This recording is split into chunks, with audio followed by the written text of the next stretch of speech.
Megastar సంస్కారానికి నిలువెత్తు నిదర్శనం.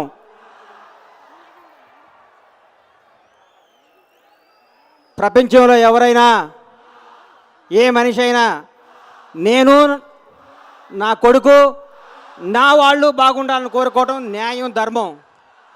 కానీ అన్నిటికీ అతీతుడు ఒక మెగాస్టార్ చిరంజీవి. ఒక మెగాస్టార్ ఇంకొక సూపర్ స్టార్ ఆడియో ఫంక్షన్కి అతిథిగా వచ్చి ఈ సినిమా కూడా రికార్డులు కొట్టాలని ఆశీర్వాదానికి వచ్చిన ఆయన సంస్కారానికి నా పాదాభివందనం. 100 సంవత్సరాలు చల్లగా ఉండాలి సార్. మీ 43 ఏళ్ళే, మీ 43 ఏళ్ళు కాక ఇంకొక 20 ఏళ్ళు, మీకు 63 సంవత్సరాలు వచ్చేదాకా ఇలాగే ఎంత అందంగా ఉన్నారు సార్. మహేష్ బాబు మీరు ఉంటుంటే పక్కన మీ వాకిట్లో సినిమాలు చెట్టు మీరిద్దరు చేయాలి. మీ ఇద్దరు అన్నదమ్ములుగా యాక్ట్ చూడాలనిపిస్తుంది సార్ నాకు. మెగాస్టార్ చిరంజీవి గారు మళ్ళీ యాక్ట్ చేయాలని బలమైనగా కోరుకుంది నేనే. సభాముఖంగా చెప్తున్నా, నేను మొక్కని దేవుళ్ళు ఈయన యాక్ట్ చేయాలని. నన్ను మర్చిపోయారు, అన్ని సినిమాలు అలా అబ్బాయిగా చేస్తున్నారు. ఈ cinema Mahesh Babu కెరియర్లోనే number one cinema అవుతుంది. ఈ సినిమాని అనిల్ రావుపూడి అనే అద్భుతమైన దర్శకుడు 220 కోట్లు కలెక్ట్ చేసే విధంగా సినిమా తీశాడు.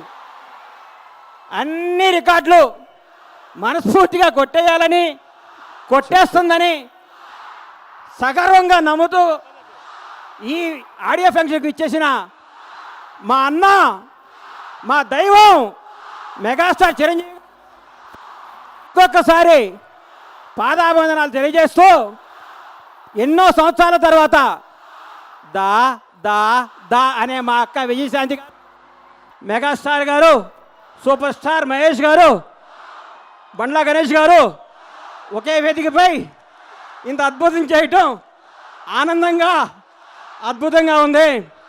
ఈ సినిమా తర్వాత నన్ను దయచేసి బ్లేడ్ గణేష్ అని ఎవరనొద్దు, బండ్ల గణేష్ అని పిలవండి. ఏదో తెలుసో తెలియకో టంగ్ స్లిప్ అయ్యి అందరూ కలిసి ఎర్ర బీప్ అంటున్నారు కాబట్టి ఇక నుంచి బండ్ల గణేష్ గానే మీ అందరి ముందు ఉండాలని కోరుకుంటూ సెలవు తీసుకుంటాను. Thank you.